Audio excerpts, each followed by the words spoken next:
sobrenatural. Capítulo 71. Controvérsia na Suíça. 1955. Voando sobre a França, William Branagh olhou abaixo e viu os campos semelhantes a tecidos em vários tons de verde. Os rios contornavam as colinas. As estradas cruzavam a paisagem, às vezes cruzando pequenos povoados e outras vezes se perdendo nos labirintos das ruas da cidade. Nuvens como bolas de algodão lançavam padrões arredondados de sombra pelo solo. As colinas foram ficando maiores até se tornarem montanhas. Finalmente, ele viu o lago Zurique, parecendo uma serpente azul esverdeada, descansando em um vale distante e encurvados entre os picos Alpine. Uma cidade apareceu ao noroeste do lago. Logo o aeroporto apareceu. Seu avião começou a descer ao que parecia um sereno vale.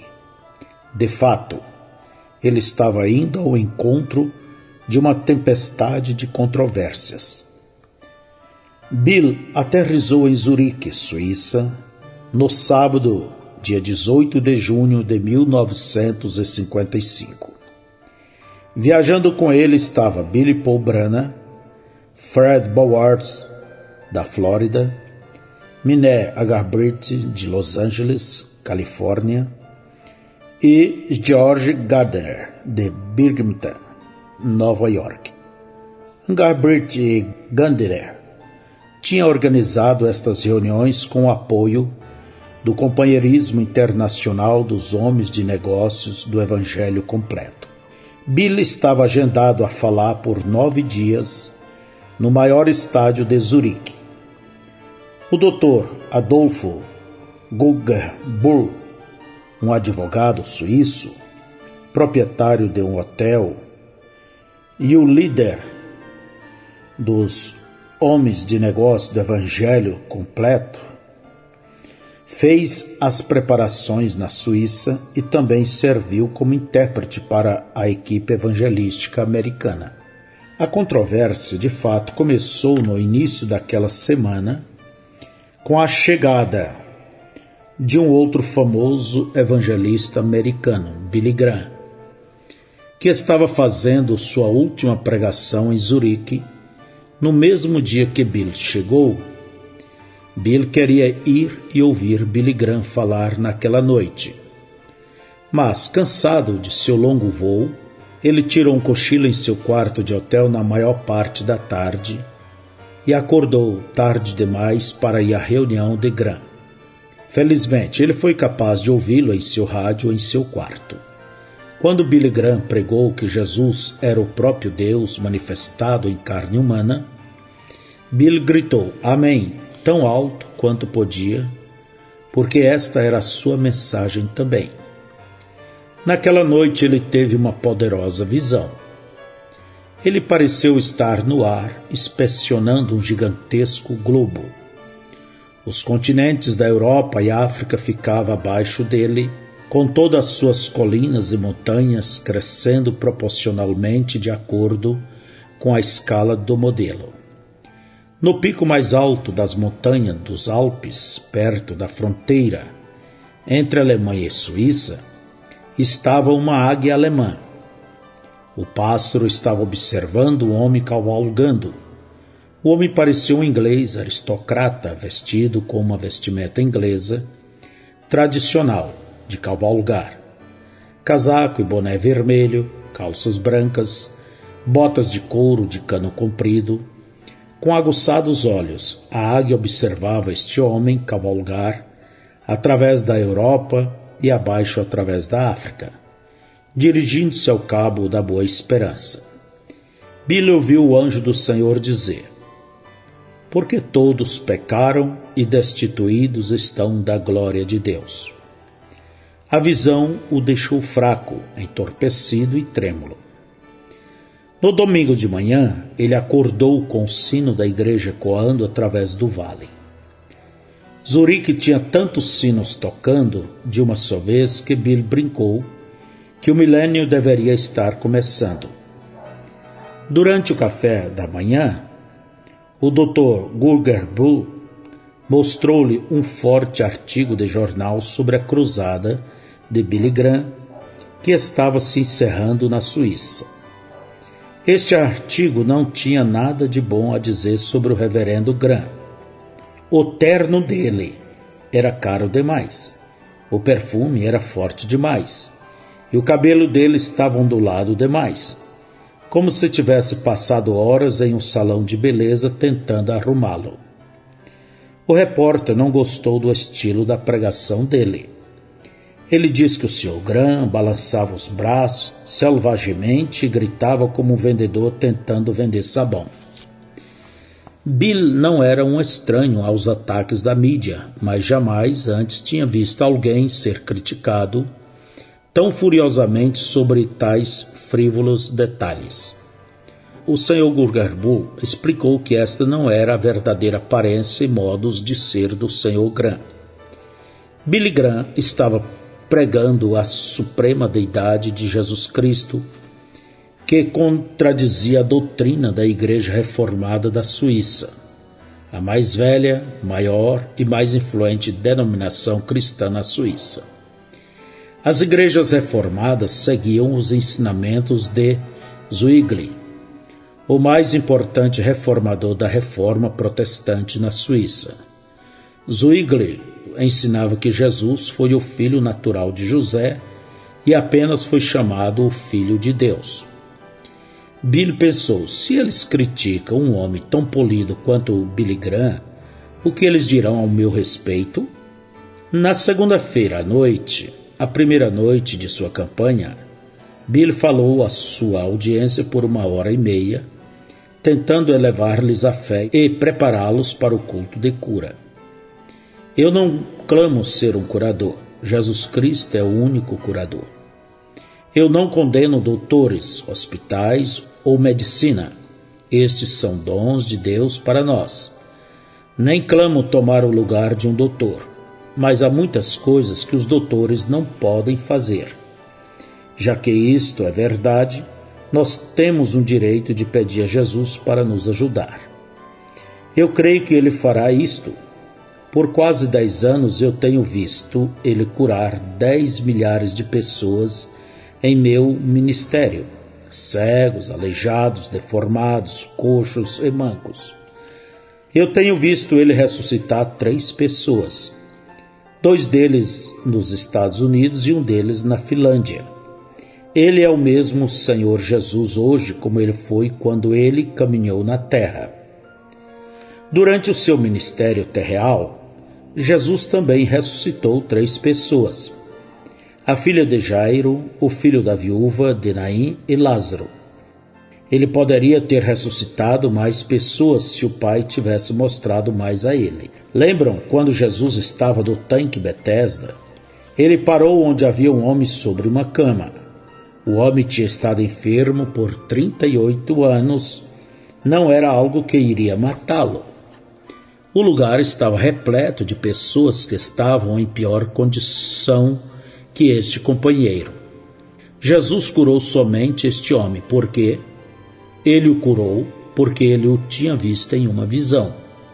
Quando os fariseus questionaram Jesus a respeito disto, ele disse: na verdade vos digo que o Filho por si mesmo não pode fazer coisa alguma se o não vir fazer ao Pai, porque tudo quanto ele faz, o Filho faz igualmente. Agora vamos ser reverentes e tomar a atitude correta em relação a Jesus Cristo. Sua atitude em direção a qualquer dom divino determinará que resultado você terá disto. A mulher enferma que tocou a orla dos vestidos de Jesus sentiu a virtude dele, mas o soldado que o vendou e o golpeou disse: se tu és profeta, diga-nos quem te golpeou. Aquele soldado não sentiu coisa alguma. Tudo depende da atitude com a qual você se aproxima dele. Bill continuou nesta linha, tentando explicar seu ministério em comum, usando exemplos do Novo Testamento. Quando ele chamou a fila de oração, a primeira pessoa que veio à frente foi uma jovem. Bill disse: "Todos percebem que estes milagres não podem ser feitos por um homem. Eu tenho certeza que vocês cristãos apreciam minha posição aqui. Estou representando o seu Senhor e Salvador, Jesus Cristo. Agora, aqui está uma jovem. Eu jamais a via antes em minha vida. Moramos a milhares de quilômetros distante, mas Deus sabe tudo acerca dela. Isto é apenas como aquela vez quando Jesus parou em um poço em Samaria e conversou com uma mulher, tempo suficiente para captar o espírito dela. Ele teve uma visão do problema dela e disse: "Você tem 5 maridos, e o homem com o qual você está vivendo não é seu." Ela disse: "Senhor, vejo que és profeta. Quando o Messias vier, ele nos dirá coisas assim." Jesus disse: "Eu sou." Veja, revelar aquelas coisas secretas era o exato sinal do Messias. Ele é o mesmo hoje. Bill conversou com a jovem por pouco tempo. Então ele a viu diminuir em uma visão e o segredo dela foi revelado. Ele disse: "Esta mulher é uma cristã. Ela tem problema na garganta, amigdalite. Eu ouço um doutor dizendo-lhe que ela deve ser removida. Ela está perdendo sangue através dos intestinos. Você fala inglês, você não é da Suíça, você é da Alemanha. Você veio de trem, você voltará esta noite. Em casa, você tem uma avó que está morrendo com câncer, e você também quer que ela seja curada. Se isto é verdade, levante a mão para que assim a audiência possa ver." Depois que ela levantou a mão, Bill disse: "Vá, coloque as mãos sobre sua avó, pois assim diz o Espírito Santo. Você voltará para casa curada no nome do Senhor Jesus Cristo." Muitas visões e milagres seguiram. No dia seguinte, artigos dos jornais de Zurique criticavam Bill da pior maneira que a fizera com Billy Graham. As igrejas reformadas o chamaram de fraude, charlatão, e eles questionavam sua sinceridade e seus motivos. Estas críticas não reduziram o tamanho das multidões em cada noite, que se aproximava de 100.000. Mas isto colocava dúvidas nas mentes de muitas pessoas que estavam no estádio. Quando Bill estava pronto para orar pelos enfermos e necessitados, ele lutou sob o peso da dúvida deles. Sobre a plataforma onde ele podia focalizar sobre uma pessoa por vez, seu dom trabalhava facilmente, mas não era fácil como deveria ao mover-se entre a audiência.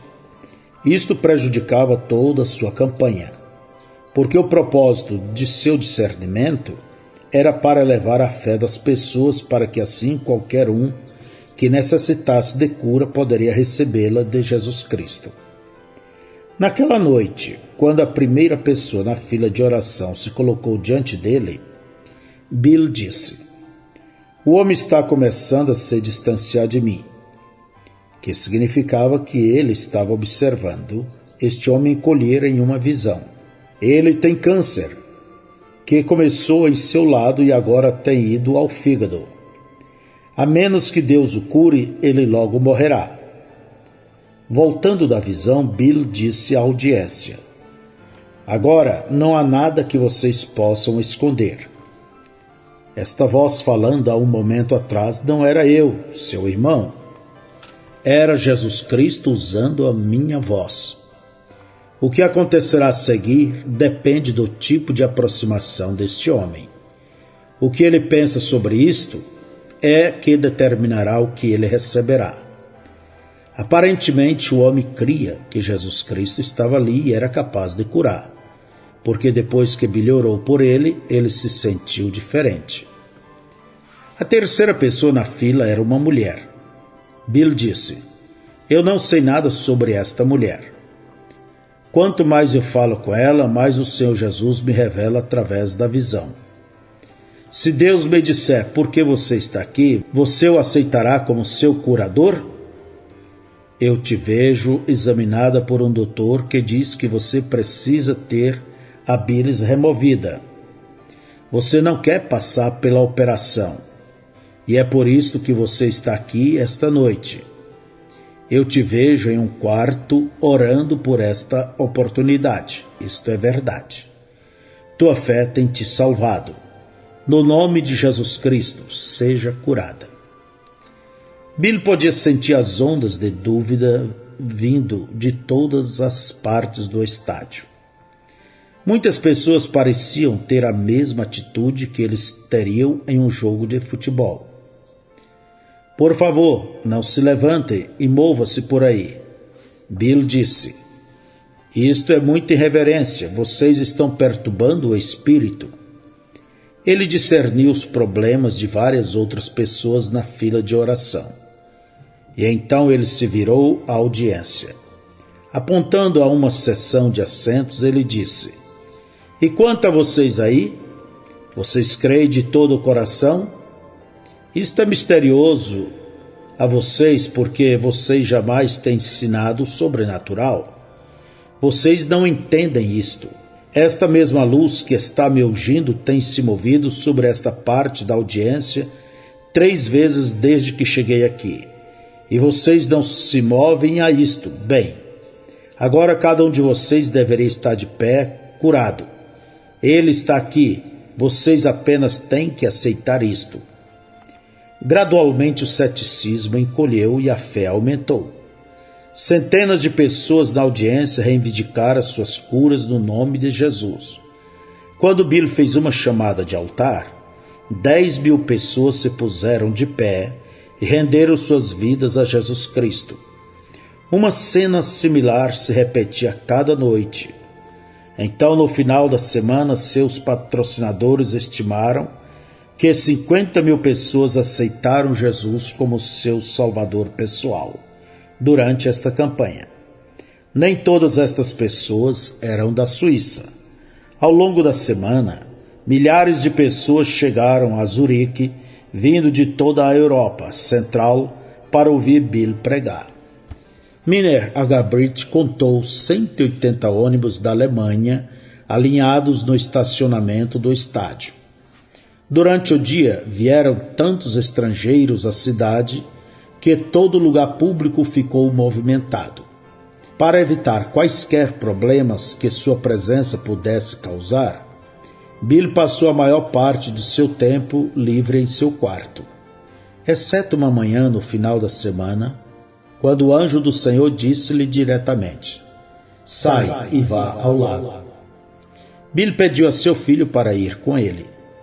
Billy Paul pensou que esta era uma má ideia. Papai, alguém te reconhecerá.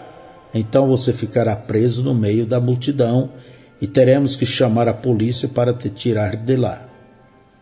Bem, o Senhor está me dizendo para descer até a margem, então é melhor eu ir. Relutantemente, Billy Paul seguiu seu pai. Uma vez que a Suíça não tinha sido bombardeada na Segunda Guerra Mundial, Zurique retinha seu charme histórico em boas condições, tendo muitas ruas com paralelepípedos e edifícios com tijolos ornados e decorados que tinham centenas de anos. A área frontal do lago se tornou um parque turístico com gramas e árvores, flores e fontes, romãzeiras na frente dos hotéis e caminhos bem cuidados ao longo da praia. Bill passeou ao longo da margem, desfrutando o raio solar tanto quanto o pitoresco cenário ao redor dele. Ele se sentia bem por ter saído e exercitado as pernas. Bill Paul estava nervoso por causa das centenas de outras pessoas na praia. Algumas delas em bancos, outras assentadas em cobertores, outras andando de um lado ao outro da margem. Depois de algum tempo, quando ninguém os reconhecera, Bilbo descansou. Pai e filho caminharam um longo trecho juntos. Finalmente se aproximaram de um ancião assentado em um banco, inclinado sobre um livro que parecia uma Bíblia. Lágrimas pingavam da face do ancião como orvalho brilhando em uma manhã ensolarada. Bil sentiu a presença do anjo. Um passo mais o transportou a um país diferente, onde ele via este mesmo ancião levando um lenço a uma jovem com um braço mirrado. 5 crianças se seguravam na saia da mulher. A visão continuou, dando mais detalhes, antes que ele voltasse aquele caminho ao lado do lago Zurique. Aí está ele, Bil disse a Bilbo, o homem ao qual Deus me enviou a ver. Você não vai ir até ali conversar com aquele homem, vai, papai? Não, ele virá falar comigo. Ele é de longe. Você observa se ele não tem algo para mim, algo que pertence ao braço de uma mulher. Como você sabe? Eu tive uma visão, aqui está. Apenas olhe para o lago e caminhe para perto dele. Billy olhava para a água azulada. O lago fazia uma curva, escondendo seu distante fim atrás de uma gigante montanha que subia às margens das águas.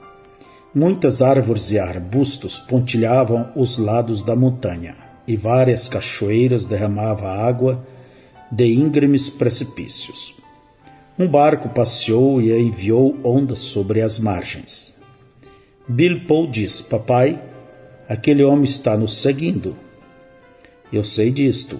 Quando fizermos a próxima curva, vamos cruzar uma ponte e ele vai nos alcançar bem na ponte. Adiante deles, o caminho fazia uma curva ao redor de um edifício cercado por um arvoredo.